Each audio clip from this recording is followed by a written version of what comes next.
오늘 함께 나눌 말씀은 마태복음 14장 13절에서 21절의 말씀입니다.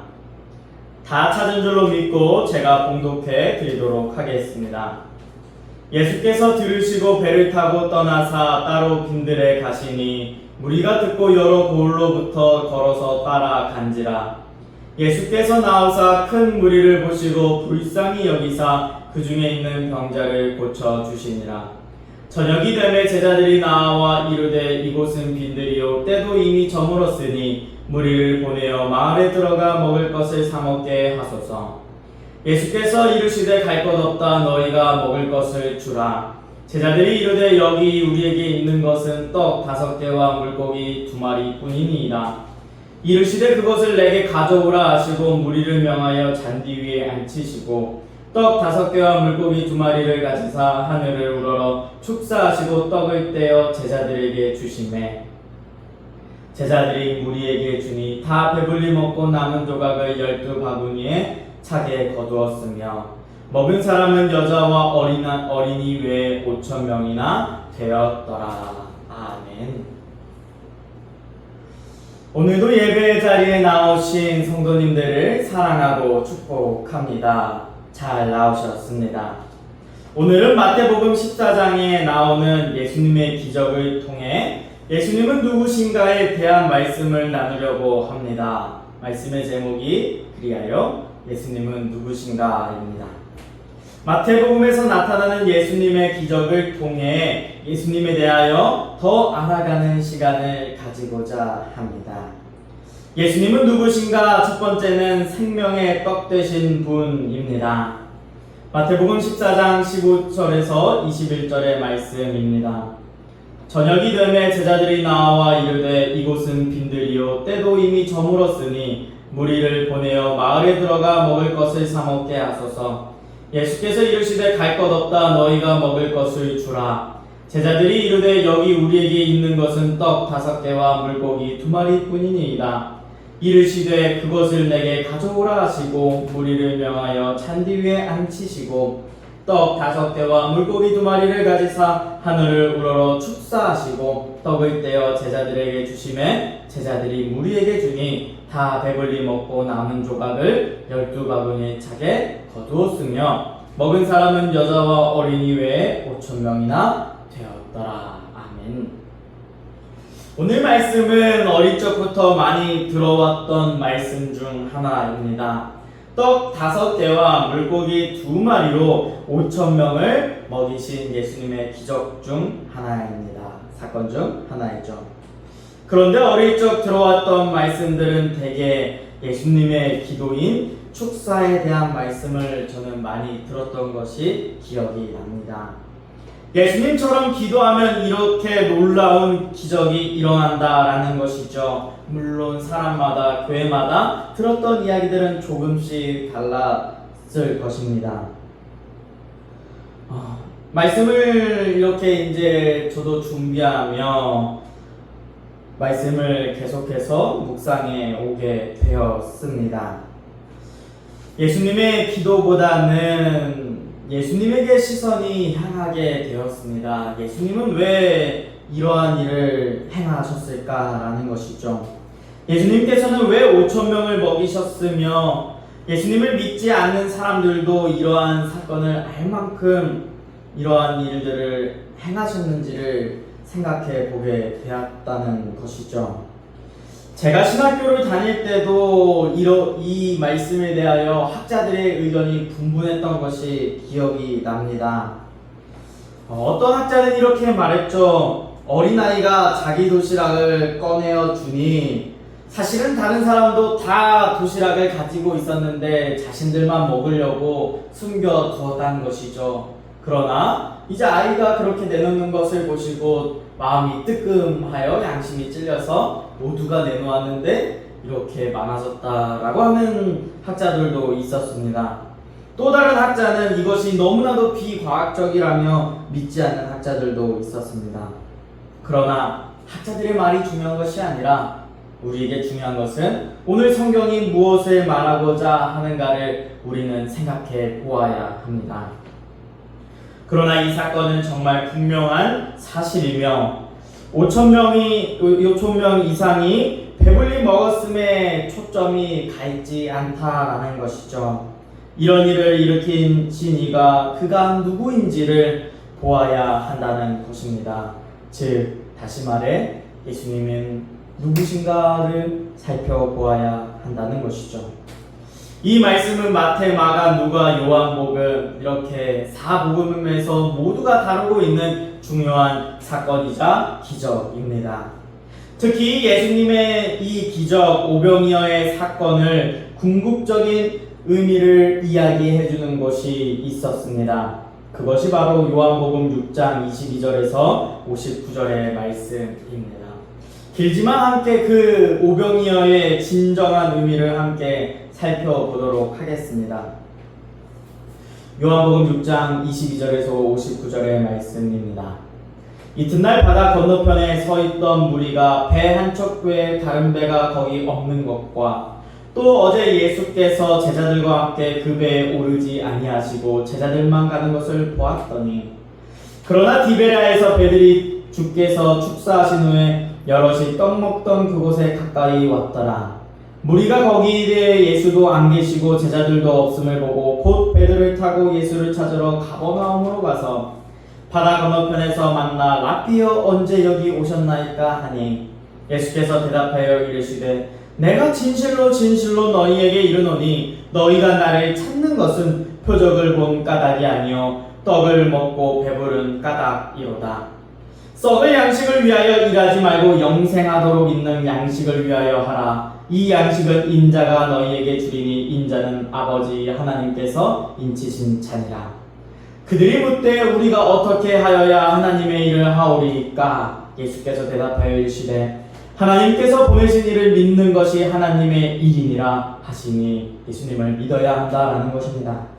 그들이 묻되 그러면 우리가 보고 당신을 믿도록 행하시는 표적이 무엇이니까? 하시는 일이 무엇이니까? 예수님을 뭐하는 사람이냐라고 무엇을 보고 믿냐라고 하는 것이죠. 기록된 바 하늘에서 그들에게 떡을 주어 먹게 하였다 함과 같이 우리 조상들은 광야에서 만나를 먹었나이다. 광야를 먹었다는 것을 기억하는 것이죠. 예수님께서 이르시되 내가 진실로 진실로 너희에게 이르노니 모세가 너희에게 하늘로부터 떡을 준 것이 아니라 내 아버지께서 너희에게 하늘로부터 참떡을 주시나니 하나님의 떡은 하늘에서 내려 세상에 생명을 주는 것이니라. 그들이 이르되 주여 이 떡을 항상 우리에게 주소서. 예수께서 이르시되 나는 생명의 떡이니 내게 오는 자는 결코 줄이지 아니할 터이요 나를 믿는 자는 영원히 목마르지 아니하리라. 예수님께서 하늘로부터 오셨다라는 것을 말씀하고 있는 것입니다. 성육신 하셨다라는 것이죠. 그러나 내가 너희에게 이르기를 너희는 나를 보고도 믿지 아니하는도다 하였느니라. 아버지께서 내게 주시는 자는 다 내게로 올 것이요 내게 오는 자는 내가 결코 내쫓지 아니하리라. 내가 하늘에서 내려온 것은 내 뜻을 행하려 함이 아니요 나를 보내신 이의 뜻을 행하려 함이라. 나를 보내신 이의 뜻은 내게 주신 자 중에 내가 하나도 잃어버리지 아니하고 마지막 날에 다시 살리는 이것이니라. 내 아버지의 뜻은 이 아들을 보고 믿는 자마다 영생을 얻는 이것이니 마지막 날에 내가 이를 다시 살리리라 하시니라. 예수님을 믿는 자들을 마지막 날에 예수님께서 다시 오시는 그날에 다시 살릴 것을 예수님과 같이 부활할 것을 말하고 있는 것이죠. 자기가 하늘에서 내려온 떡이라 하심으로 유대인들이 예수에 대하여 수군거려 이르되 이는 요셉의 아들 예수가 아니냐? 그 부모를 우리가 아는데 자기가 지금 어찌하여 하늘에서 내려왔다 하느냐? 유대인들은 예수님을 믿지 아니하는 모습을 보여주게 됩니다. 예수께서 대답하여 이르시되 너희는 서로 수군거리지 말라. 나를 보내신 아버지께서 이끌지 아니하시면 아무도 내게 올 수 없으니 오는 그를 내가 마지막 날에 다시 살리리라. 선지자야 그래 그들이 다 하나님의 가르치심을 받으리라 기록되었은즉 아버지께 듣고 배운 사람마다 내게로 오느니라. 이는 아버지를 본 자가 있다는 것이 아니니라. 오직 하나님께서 온 자만 아버지를 보았느니라. 진실로 진실로 너에게 이르노니 믿는 자는 영생을 가졌느니 내가 곧 생명의 떡이니라. 예수님을 생명의 떡임을 보아야 한다는 것이죠. 너희 조상들은 광야에서 만나를 먹었어도 죽었거니와 이는 하늘에서 내려오는 떡이니 사람으로 하여금 먹고 죽지 아니하게 하는 것이니라. 만나를 보면서도 예수님을 보았어야 한다라는 것입니다. 하나님께서 주시는 하늘에서 내리는 만나를 통해 예수님을 보아야 그들이 그것을 보면서 예수님을 보았어야 살았다라는 것이죠. 나는 하늘에서 내려온 살아있는 떡이니 사람이 이 떡을 먹으면 영생하리라. 내가 줄 떡은 곧 세상의 생명을 위한 내 살이니라 하시니라. 이제부턴 예수님이 십자가에 못 박혀야 됨을 말씀하고 있는 것입니다. 그러므로 유대인들이 서로 다투어 이르되 이 사람이 어찌 등이 자기 살을 우리에게 주어 먹게 하겠느냐. 예수께서 이르시되 내가 진실로 진실로 너희에게 이르노니 인자의 살을 먹지 아니하고 인자의 피를 마시지 아니하면 너희 속에 생명이 없느니라. 내 살을 먹고 내 피를 마시는 자는 영생을 가졌고 마지막 날에 내가 그를 다시 살리리니 내 살은 참된 양식이요 내 피는 참된 음료로다. 내 살을 먹고 내 피를 마시는 자는 내 안에 거하고 나도 그의 안에 거하나니 살아계신 아버지께서 나를 보내심에 내가 아버지로 말미암아 사는 것 같이 나를 먹는 그 사람도 나로 말미암아 살리라. 이것은 하늘에서 내려온 떡이니 조상들이 먹고도 죽은 그것과 같지 아니하여 이 떡을 먹는 자는 영원히 살리라. 이 말씀은 예수님께서 가버나움 회당에서 가르치실 때에 하셨느니라. 아멘. 우리는 이 사실로 보아서 오병이어의 뜻을 다시 생각해 보아야 합니다. 예수님께 가면 떡 5개와 물고기 2마리로 5,000명을 먹이고도 12바구니나 남았어. 그렇게 늘어났어 라는 것을 우리는 주목하지 않아야 한다라는 것이죠. 예수님께 가면 배불리 먹고 살만할 거야 라는 이 세상에서 잘 먹고 잘 살 수 있음을 보아야 하지 않아야 한다는 것이죠. 오병이어에서 궁극적으로 말하고자 하는 것이 이것이 아니라는 것을 우리는 오늘 말씀을 통해서 보아야 합니다. 오병이어의 사건, 이 기적을 통해서 우리가 진정으로 보아야 하는 것은 생명의 떡 되신 예수님이라는 것입니다. 예수님을 믿으면 영원한 생명을 얻을 수 있음을, 구원을 받음을 우리는 보아야 한다라는 것이죠. 예수님께서 기적을 보여주시고 표적을 보여주시는 이유는 우리에게 그 표적들을 보며 예수님을 보아야 한다라는 것이죠. 그 표적들의 물고기 2마리와 떡 5개가 많이 늘어난 것에 우리의 관심이 가면 안 된다라는 것입니다. 그것을 만드신 예수님을 보아야 한다라는 것이죠. 그래서 이 오늘 요한복음 말씀에서는 예수님을 먹고 마심을 통해 영원한 생명을 얻을 수 있음을 이야기해주고 있다라는 것입니다. 그렇기에 교회에서는 이것들을 기억하며 예수님의 살과 피를 먹고 마시는 성만찬을 계속해서 이어오고 있습니다. 사랑하는 성도 여러분, 오늘날의 우리들도 마찬가지입니다. 이 당시 예수님을 이렇게 먹은 예수님을 바라보고 돌아보며 있던 자들이나 또 예수님을 찾으러 다시 내 배가 배부르기 위하여 다시 예수님을 찾은 이들이나 오늘날의 우리들이나 다를 바가 없다라는 것입니다. 우리에게 가장 중요한 것은 예수님을 믿는 것이 정말 내가 이 세상을 살아갈 때에 예수님으로 말미암아 예수님을 이용하여 내 배를 불리게 하기 위해서 예수님을 믿고 있는가, 이러한 것들을 살펴봐야 된다라는 것이죠. 우리는 기억해야 됩니다. 예수님을 믿는 이유가 정말 내 배를 채우기 위해서, 내가 이 세상을 살아가는 데에 잘 먹고 잘 살기 위해서가 아니어야 한다는 것이죠. 예수님은 우리를 위하여 생명을 내놓으시면서까지 이 땅에 오셨습니다. 이 땅에 오셔서 친히 십자가 위에서 찢기시고 피를 흘려 주셨습니다. 그렇기에 우리의 모든 죄가 씻겨지고 우리의 모든 죄를 예수님께서 대신 갚아 주셨습니다.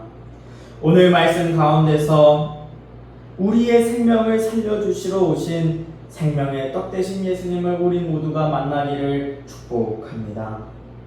생명의 떡 되신 예수님을 만나야 우리가 삽니다.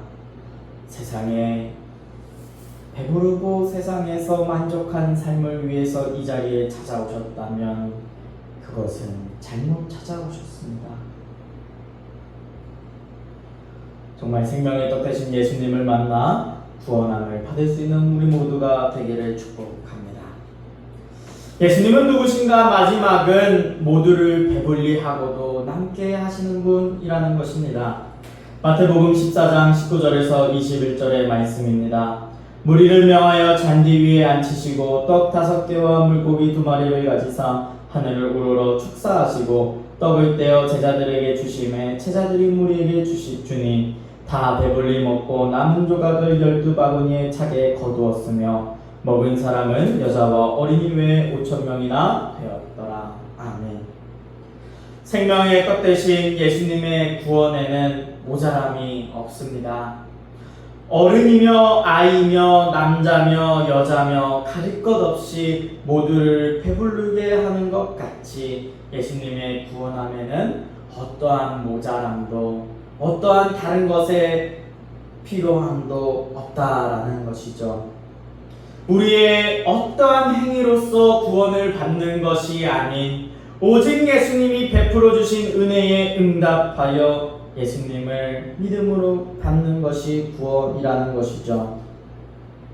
착한 행실과 많은 예배의 자리에 참석하여 구원함을 받는 것이 아니라는 것입니다.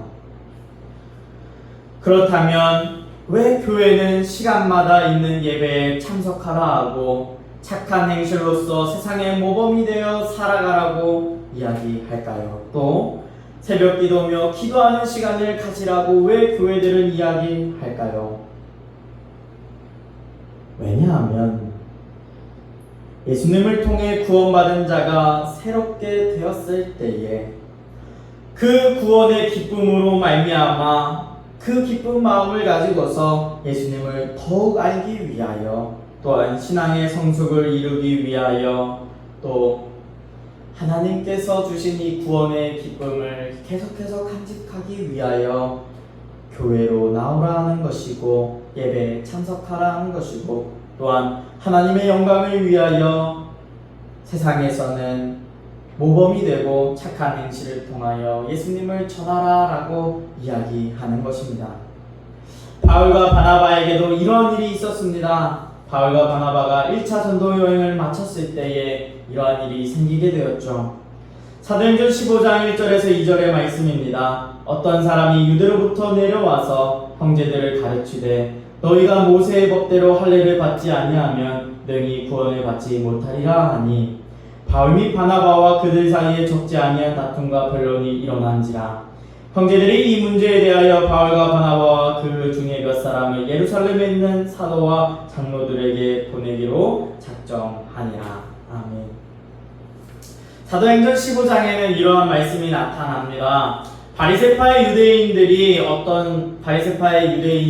어떤 사람들이 이방인 중 예수님을 믿는 사람들을 찾아가서 당신들 모세의 율법대로 율법 지키지 아니하면 할례를 받지 아니하면 능히 구원받을 수 없습니다 라고 가르치는 것이었죠. 이들은 예수님으로 받는 구원은 완벽하지 않고 그것이 예수님을 믿는 믿음으로는 부족하다라고 이야기하는 것입니다. 이것은 아주 중요한 문제였습니다. 이방인들이 예수님을 믿고 하나님께로 돌아오던 그러한 중요한 시기였죠. 이러한 시기에 모세의 율법을 지키게 할 것인가 아니면 그렇지 않아도 괜찮은가를 결정했어야 합니다. 그리하여 사도행전 15장에서는 예루살렘 회의가 열리게 되었습니다. 사도들과 장로들이 모여 회의하게 되었죠. 회의 내용에 대해서는 자세히 다루지는 않겠습니다. 궁금하신 분은 사도행전 15장을 한번 살펴보시면 좋을 것 같습니다. 예루살렘 회의의 결과는 이렇습니다. 구원은 오직 예수님의 은혜로 말미암아 받는다라는 것으로 결의했습니다. 이것은 예수님으로만 구원받을 수 있음을 성령님과 사도들과 장로들이 함께 결의를 했죠. 그리고 또한 우상의 제물을 먹는 것과 피와 목매어 죽인 것들 음행하는 것은 피하라라고 이렇게 결의했습니다. 사랑하는 성도 여러분, 우리는 예수님을 믿는 사람들입니다. 예수님을 믿는 사람들은 구원을 받을 수 있는 것은, 우리가 기억해야 될 것은 예수님으로만, 오직 예수님의 은혜로만 우리가 구원받는다는 사실입니다. 그것에 예수님으로 말미암아 받는 그것이 어떠한 모자람도 어떠한 필요도 더한 것이 없다라는 것이죠. 그런데 이러한 말씀을 드리는 이유는 우리가 신앙생활을 하다 보면 이 사실을 너무나도 잘 잊어버린다는 것입니다.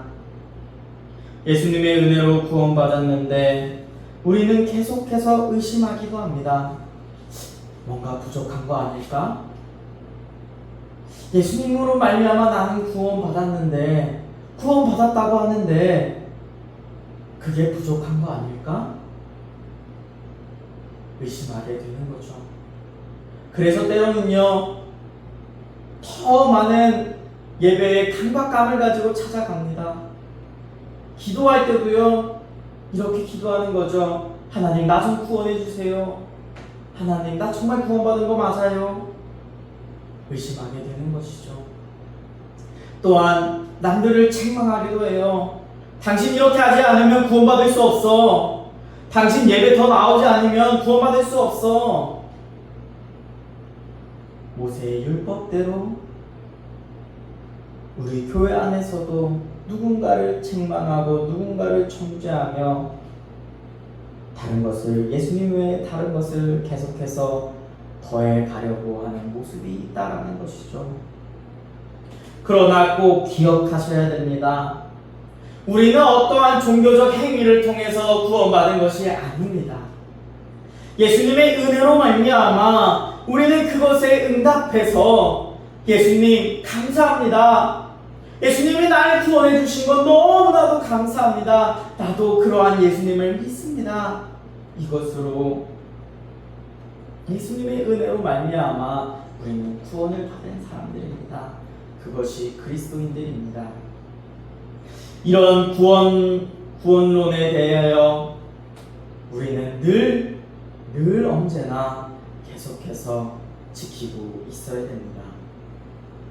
그렇다고 그럼 난 이제 아무것도 안 해야지, 내 마음대로 살아야지, 예수님의 믿음으로 구원받았다며요, 그럼 내 마음대로 내 뜻대로 살아도 되는 거 아닙니까? 아닙니다. 이렇게 구원받았으니 이제는 내 마음대로 살 거야. 내가 살아왔던 대로, 내가 음란한 대로, 내가 어떠한 세상 정욕대로 다 살아갈 거야 라고 하는 것이 구원파 이단입니다. 우리는 그리스도인들은 이젠 달라져야 하는 것이죠. 부족함이 없는 생명의 떡 되신 예수님을 만났다면 이제는 내가 살아오던 삶에서 벗어나 새로운 삶을 살아가야 한다는 것입니다. 새로운 삶은 무엇입니까? 예수님을 가까이 하는 삶입니다. 늘 하나님의 말씀, 성경과 가까이 하고 기도로 하나님의 뜻을 구하며 때론 예수님을 전하다가 고난을 받기도 하는 그러한 삶으로 우리는 이제 살아가야 하는 것입니다. 존 웨슬리 목사님은 이러한 길을 성화의 길이라고 이야기하십니다. 그리하여 궁극적으로 예수님과 함께 나아가는, 예수님과 같이 되는 그리스도인의 완전에 이르게 되어야 된다는 것이죠. 성경은 예수님을 믿어야 함과 또 예수님을 믿는다는 사람은 어떠한 삶을 살아야 하는지에 대하여 말씀해 주고 있습니다. 이를 통하여 구원받은 자로서 믿음을 날마다 지켜가야 함을 성경을 통해서 하나님은 우리에게 나아갈 길을 행해야 할 것들을 말씀해 주고 있습니다. 그러므로 예수님의 구원을 정말 100% 신뢰하며 우리 하나님의 말씀을 가까이 하고 하나님과 대화하는 기도의 시간을 많이 갖기를 축복합니다. 말씀을 마무리하겠습니다. 사랑하는 성도 여러분, 우리 예수님은 생명의 떡 되신 예수님입니다. 우리가 구원을 받을 수 있는 유일한 방법은 예수님을 믿는 것 외에는 없습니다. 생명의 떡 되신 예수님으로 말미암아 영원한 생명을 얻을 수 있다라는 것입니다. 그렇기에 우리 예수님 바라봅시다. 먹은 떡과 물고기로서 구원을 받는 것 아닙니다. 이제는 그것에서 시선을 돌립시다. 5,000명이 먹고 남은 것들 눈 돌리지 맙시다. 그 엄청난 사람들이 먹었던 것 관심 갖지 맙시다. 우리 예수님께 시선을 향합시다. 예수님을 바라보아야 삽니다. 또한 생명의 떡 되신 우리 예수님을 의심하지 맙시다. 단 1%의 모자람도 구원받기에 모자람 없습니다. 의심하지 말고 정말 믿음으로 나아갑시다.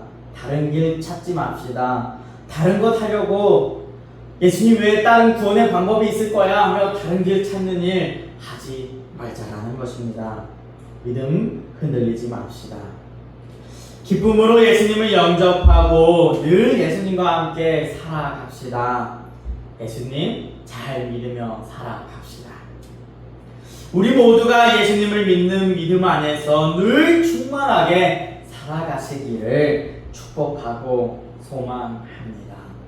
오병이어의 기적의 너머에 계신 우리 예수님을 바라보며 생명의 떡 되신 예수님을 늘 함께하는 저와 여러분들 되기를 축복합니다. 기도하겠습니다.